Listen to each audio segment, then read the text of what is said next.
오늘 마태복음 9장 35절부터 38절 말씀 우리가 함께 읽었습니다.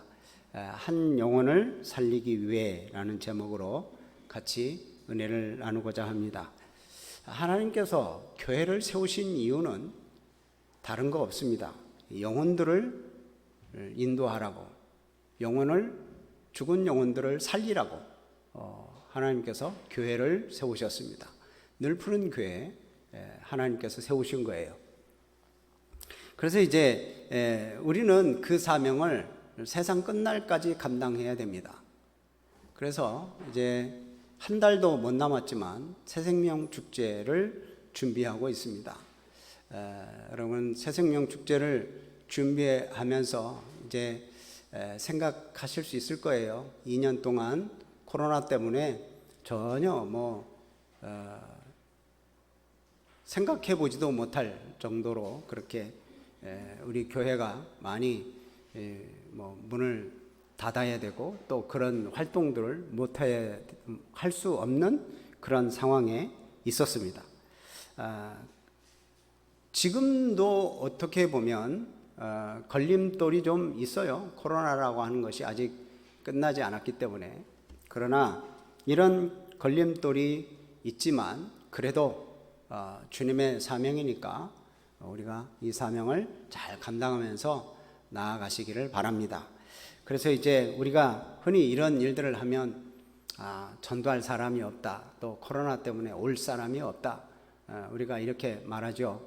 그런데 우리 이렇게 보면 우리 쌍문동, 어제 인구조사를 해보니까 이 쌍문동에 17,000여 명이 좀 못 되더라고요. 16,000 몇백 명이던데, 우리 쌍문동만 해도 17,000명이나 있습니다. 도봉구는요 31만 명이에요. 그러니까 우리가 전도할 대상이 없다? 얼마든지 있습니다. 그 전도할 대상이 없다는 것은 전도 안 하려고 이미 마음으로 작정하신 거나 마찬가지예요. 무엇보다도 우리 가장 가까운 사람, 내 가족, 남편, 아내, 또 자녀들, 부모님들, 이런 분들부터 먼저 예수 믿도록 인도를 해야 됩니다. 그래서 이제 어렸을 때부터 이렇게 믿기 시작했던 그런 자녀들이 있어요. 근데 커가면서 예수 믿는 것을 중단한 그런 자녀들도 있고 친척들도 있고 친구들도 있습니다. 먼저 이런 제일 가까운 분들부터 우리가 복음을 전해야 돼요. 가까운 분들에게 복음을 전하기 위해서 그러면 우리가 어떻게 해야 되느냐? 첫 번째, 예수님의 마음을 품으셔야 됩니다. 오늘 예수님께서 여기 보면 모든 도시 마을로 두루두루 다니시면서 세 가지 사역을 했습니다. 가르치시고 또 복음을 전파하시고 또 병을 고쳐주셨어요. 이렇게 하시면서 예수님께서 그들을 바라보실 때 어떤 마음으로 바라보셨는지 그 마음을 우리가 품어야 되는 거예요. 한번 36절을 한번 볼까요? 36절을 보면 무리를 보시고 어떻게 여기셨다고요? 불쌍히 여기셨다.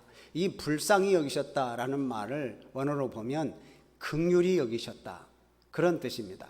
이 긍휼히 여기셨다, 그런 뜻이 뭐냐면 너무 불쌍하고 안타까워서 그 함께 고난을 나누기 위해서, 함께 하기 위해서 정말 애끓는 마음으로 그 사람에게 다가가는 거, 이게 지금 불쌍히 여겼다라는 그런 이 말의 뜻이 있습니다. 그러니까 예수님은 우리 사람들을 볼 때 그냥 막연하게 보이는 것으로만 보지 않으셔요.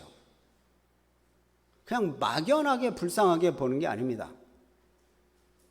이제 너무 불쌍해서 막 내장이 뒤틀릴 정도의 그 불쌍함, 막 간절함, 이것을 느낄 정도로 불쌍히 여기시는 거예요. 그러는 아비가 자식을 안타깝게 생각하고 불쌍히 여기고 이 자녀가 바르게 갈 수 있기를 바라는 마음으로 그렇게 여기듯이 하나님은 우리들을 불쌍히 여기는 거예요. 곁길로 가고 엉뚱한 길로 가고 죄악길에 빠져 있는 그런 우리 무리들, 여기 보면 사람들을 볼 때 그런 눈으로 바라보는 거예요. 마치 이제 여기 말씀을 보면 목자 잃은 양과 같이 보였다. 목자 없는 양과 같이 고생하며 기진하는 걸로 이렇게 보이는 거예요. 여러분, 목자 없는 양, 여러분 생각해 보셨습니까? 양은 자기 힘으로 목초지를 찾아 나설 능력이 없다고 그래요. 또 생명의 위협을 느껴도 싸울 수 없는 게 양입니다. 도망갈 빠른 발도 없고 싸울 무슨 뭐 뿔도 없고 날카로운 이도 없고 발톱이 그렇다고 날카롭냐? 그것도 아니고요. 그러니까 목자가 없다고 한다면 이 양은 죽은 목숨이나 다름없어요. 그러니까 예수님이 사람들을 볼 때 그냥 막연히 불쌍이 아니라 정말로 애끓는 마음으로 그 사람들을 보는 거예요. 목자가 없으면 안 되겠다. 그래서 예수님은 이 양처럼 불쌍히 보시는 거죠. 우리들은 여러분 사람들을 볼 때 어떻게 보십니까? 돈이 많은 사람을 부러워하고 또 좀 즐거움을 누리는 사람들을 우러러보고 부러워하고 정치 권력이 있는 사람들을 참 그 사람 곁에 있고 싶어 하고 뭐 요즘 그렇습니까? 그냥 세상적으로 보는 그러한 눈으로 예수님은 보지 않아요. 예수님은 우리들을 방황하고 있는 양들로 봅니다. 그러니까 세상에서 잘 살고 떵떵거리며 살아도 예수님의 눈으로 보면 그건 불쌍한 거예요. 그래서 막 애끓는 마음으로 쳐다봐요. 어떤 동물들은 뭐 발톱을 가지고 있고 뭐 이도 가지고 있고 예리한 무기들도 몸에 있습니다. 호랑이들은 날카로운 발톱도 있고 이도 있고 막 그렇잖아요. 근데 양에게는 그런 보호할 만한, 자기를 보호할 만한 게 아무것도 없어요. 양에게는 방향 감각도 없대요. 그래서 자기가 어디로 갈지를 모른대요. 목자가 인도하지 않으면 그냥 낭떠러지도 가고 뭐 그냥 자갈밭도 가고 그러는 거예요. 그래서 성경은 말하기를 우리들을 양과 같이 비유합니다. 우리는 다 양 같아서 각기 제 길로 갔거늘. 우리는 지금 멀쩡하게 뭐 건강하게 또 뭐 열심히 일을 하면서 살아가는 것 같고 여기에 지금 건강하게 앉아 있는 것 같지만 하나님 보실 때는 참 부족한 면이 너무 많죠.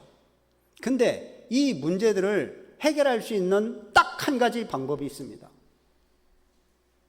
양과 같이 방황하는 그런 우리들에게 있어서 이 문제를 해결할 수 있는 단 한 가지의 방법은 바로 목자를 따라가는 겁니다. 목자가 있으면 돼요. 목자가. 근데 그 목자가 누구냐? 바로 예수님이십니다. 예수님께서 그러시죠. 나는 선한 목자라. 나는 양을 위하여 목숨을 버리노라. 예수님께서 그렇게 말씀합니다. 양들을 지키기 위해서, 양의 생명을 유지하기 위해서 자기 목숨을 내 던져서 양을 지키는, 양을 살리는 목자. 싹군 목자는 양 죽든 말든 뭐 내버려 두지만 이 예수님은 나는 선한 목자다라고 하는 거예요.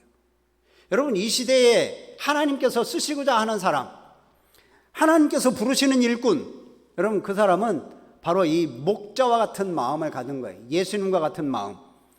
사람들을 볼 때 겉으로 겉모양으로 보는 게 아니라 정말 하나님의 눈으로 보는 거예요. 하나님의 눈, 주님의 마음, 긍휼의 마음, 그 긍휼의 마음으로 보는 거죠.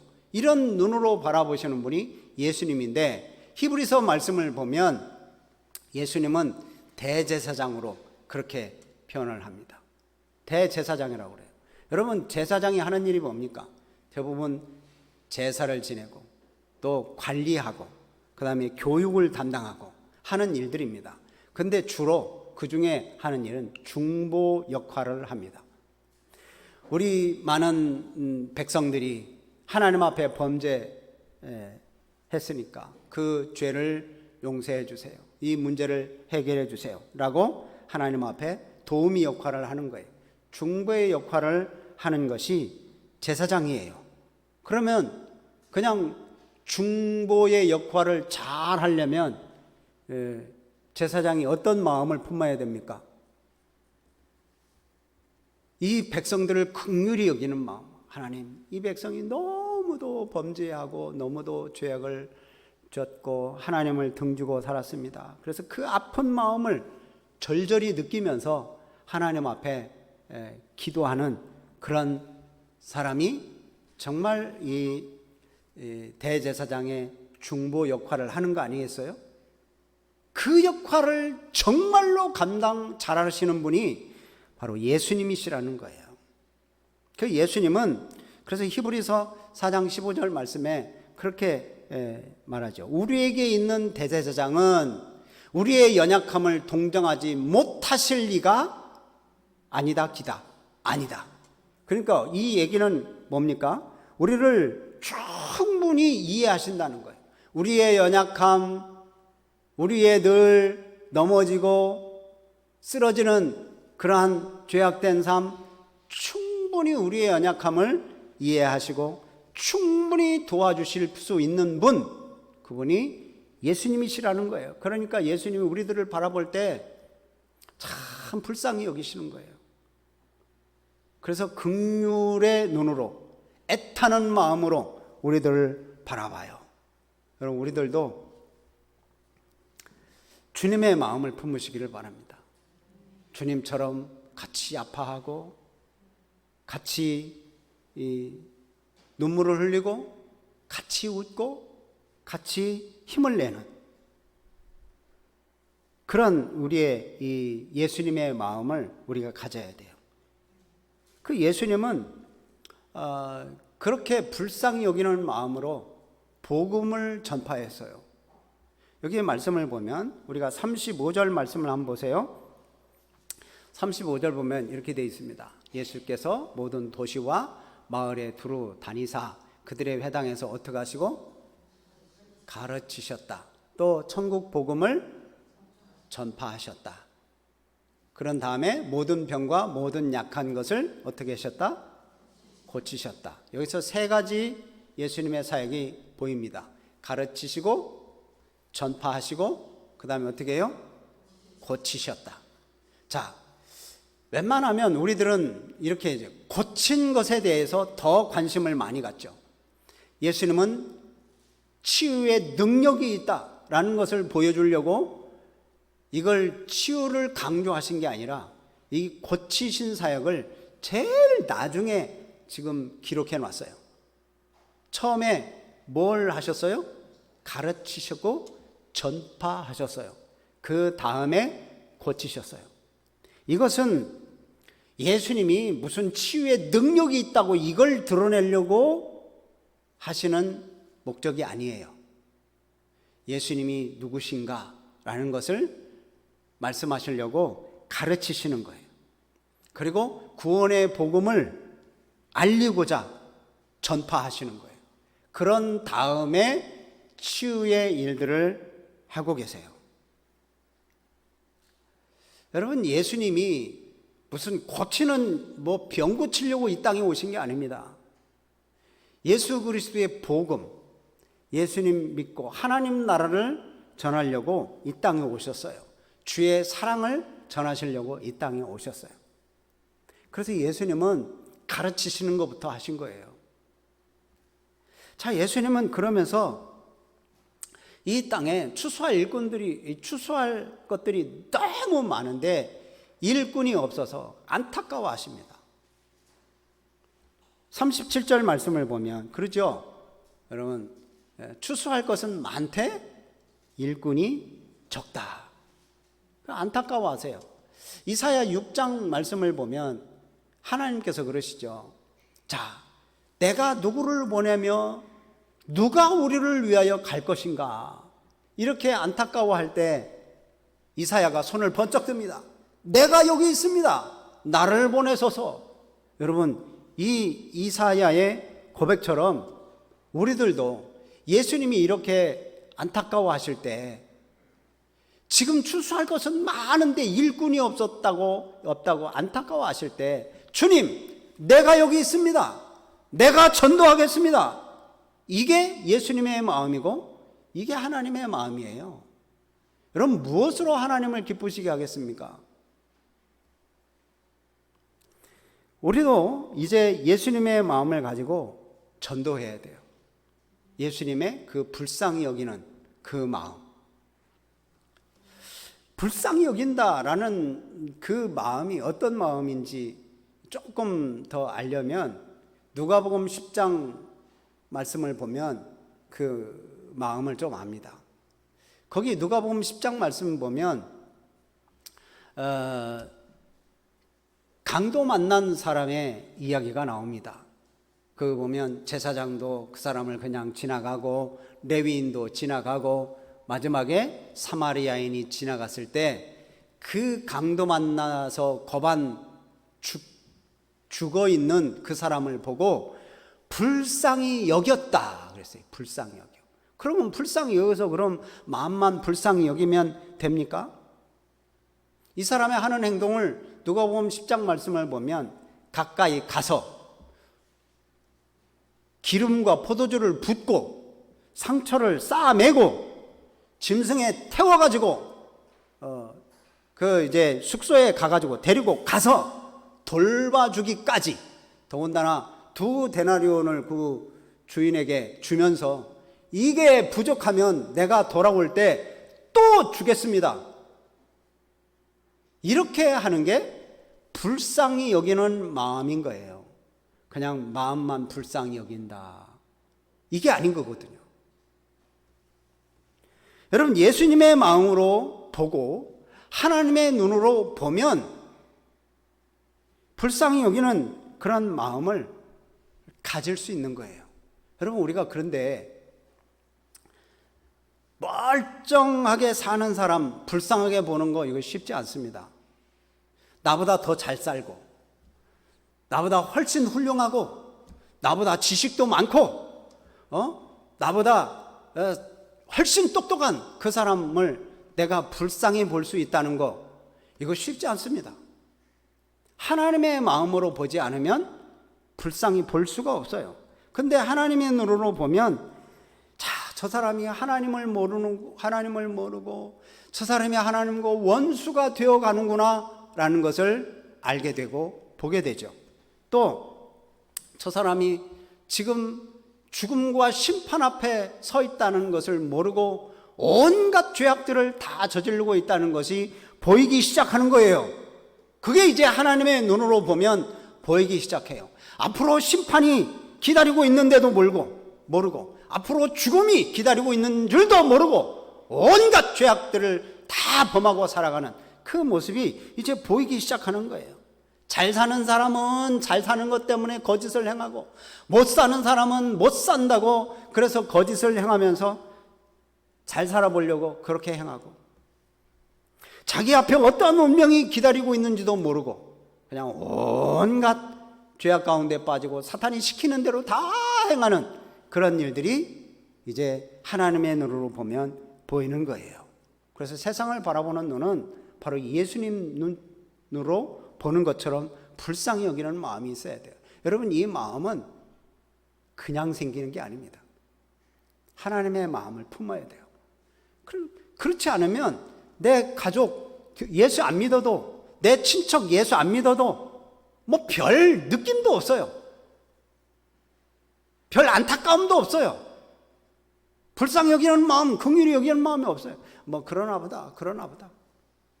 안타까워서 눈물을 흘리며 기도하고, 안타까워서 애타는 마음으로, 이 예수님의 마음으로 정말 그 영혼을 위해서 기도할 수 있는 우리들이 돼야 되잖아요.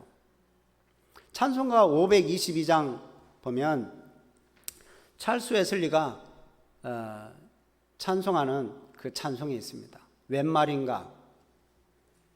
내 형제여, 주 안이 믿다가 죄값으로 지옥 형벌 너도 받겠구나. 여러분, 이 찬양 그냥 아무 생각 없이 부르는 것과 정말 이 영혼을 생각하면서 예수님의 마음으로 부르는 것과는 천지 차이입니다.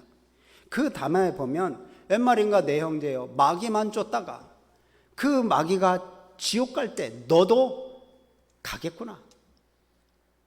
지금 보이는 거죠. 이 찰스 웨슬리에게는 보이는 거예요. 웬 말인가 내 형제여 재물만 취하다가 세상 물건 불탈 때 너도 타겠구나. 웬 말인가 내 형제여 죄악에 매여 한없이 고생하는 것 내가 참 못 보겠구나. 또 5절에 사랑하는 내 동포여 주께로 나오라. 십자가에 못 박힌 주 너를 사랑하네. 웬만한 사람이 이 찬양을 정말 가사를 생각하면서 부르면 잘 부를 수 없을 거예요. 주님의 마음을 품고 불러야 되는 거예요. 믿지 않는 영혼이 지옥 형벌 가는 것이 불쌍히 여겨질 정도의 그 마음, 신앙생활하지 않고 예수 안 믿는 사람이 불쌍히 여기는 마음, 그 마음이 있어야 이 찬양을 부르며 또 전도할 수 있는 거예요. 여러분, 이 예수님의 마음, 애타는 이 긍휼의 마음을 품으시고 전도하시는 우리 성도님들이 되시기를 주님의 이름으로 축복합니다. 두 번째로는 기도해야 됩니다. 38절 말씀을 한번 읽습니다. 시작. 그러므로 추수하는 주인에게 청하여 추수할 일꾼들을 보내주소서 하라 하시니라. 아멘. 예수님께서 기도하라고 하시면서 여기 보면 뭐라고 기도하라고 합니까? 추수할 일꾼들을 보내주소서. 이 말씀을 여러분 잘 보셔야 되는데 잘못 이해하면 나는 가만히 있고 하나님 추수할 일꾼을 보내주소서 이렇게 기도하라고 하는 것으로 착각하시면 안 됩니다. 이 말씀을 새번역 성경에 이렇게 번역을 했어요. 주인에게 일꾼들을 그의 추수밭으로 보내소서라고 기도하라는 거예요. 자, 추수할 일꾼들을 보내소서 그러는 거예요. 무슨 말인지 좀 이해가 되시겠습니까? 하나님의 일꾼은 물론 자발성도 있어야 되지만 지금 주님이 기도하는 것은 다 지금 있는 백성들 다 보내소서, 추수하게, 전도하게 다 보내소서 기도하라는 거예요. 강권적으로 지금 파송시키는 거예요. 예수님께서 좀 다 나가서 전도하라는 거죠. 한번 생각해 보세요. 초대교회를 한번 보세요. 초대교회 예루살렘 교회가 처음에 오순절날 성령 충만함을 받고 성령으로 충만해서 막 뜨거워집니다. 그래서 기도하고 이 예루살렘 교회에서 그냥 뒤집어진 거예요. 그래서 베드로가 전도하고 말씀 전하면 3,000명, 5,000명이 회개하고 하나님 앞에 돌아옵니다. 여러분 그러면 얼마나 좋겠어요. 그래서 예루살렘 교회가 북적북적하고 그래서 하나님 앞에 예배드리고 찬양하고 기도하고 얼마나 좋아요. 근데 예수님께서 그들을 흩어버리십니다.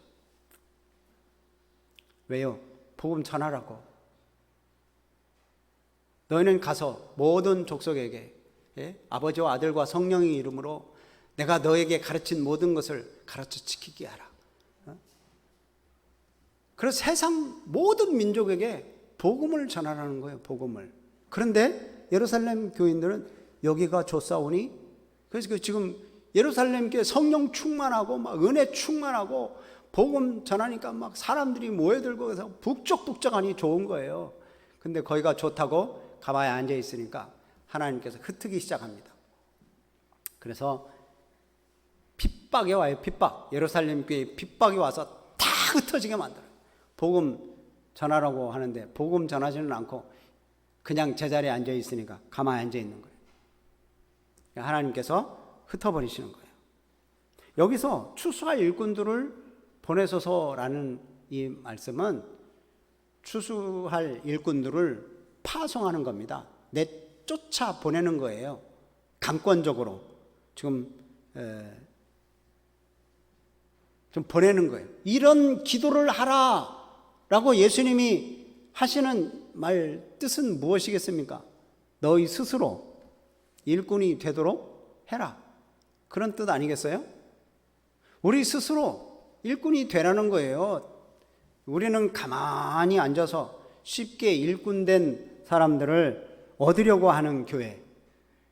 그건요, 이렇게 딱 감나무 밑에 앉아가지고 가만 내 입으로 떨어져라 그러고 기다리는 거나 마찬가지입니다. 심지도 않고 거두려고 하는 것은 이건 무지의 소치입니다. 여러분, 우리가 심어야 됩니다. 교회 부흥하기를 원하십니까? 심으세요. 전도하세요. 헌신하세요. 내가 일꾼 돼야 됩니다. 내가 더 헌신해야 되고 내가 더 열심을 내야 됩니다.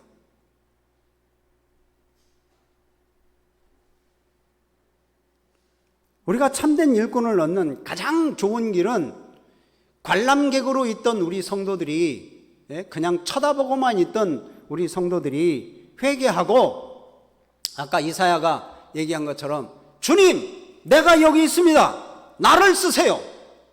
내가 헌신할게요. 내가 일할게요.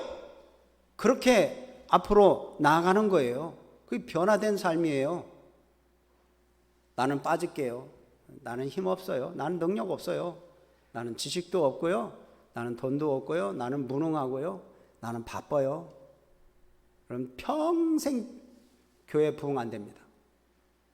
평생 하나님의 일 못합니다. 여러분, 일꾼 없다고 말만 하지 마시고 다른 데 찾지 마세요. 지금 예수님이 지금 추수할 일꾼을 보내주소서라고 기도하라는 것은 우리 스스로 일꾼이 되라는 거예요. 누구 뭐 다른 데서 누가 우리 교회를 누가 알아서 누가 도와줘요? 우리가 일을 해야지. 우리가 주의 일을 하고. 그럼 바로 내가 주님이 원하는 그러한 일꾼이 돼야 되는 거예요. 부름받은 주의 일꾼은 하나님의 뜻을 거역할 수 없습니다. 하나님이 강권적으로 내보내는데 누가 거역을 해요? 그렇다고 우리는 기도하라고 그러니까 가만히 앉아서 기다리고만 있을 수는 기다려서는 안 돼요. 청하라. 기도하라는 거예요. 우리도 내가 일꾼이 돼서 일을 해야 되고 또 그 일을 하기 위해서는 기도해야 되는 거예요. 주님은 중요한 일이 있을 때마다 하나님 앞에 엎드려 기도했습니다.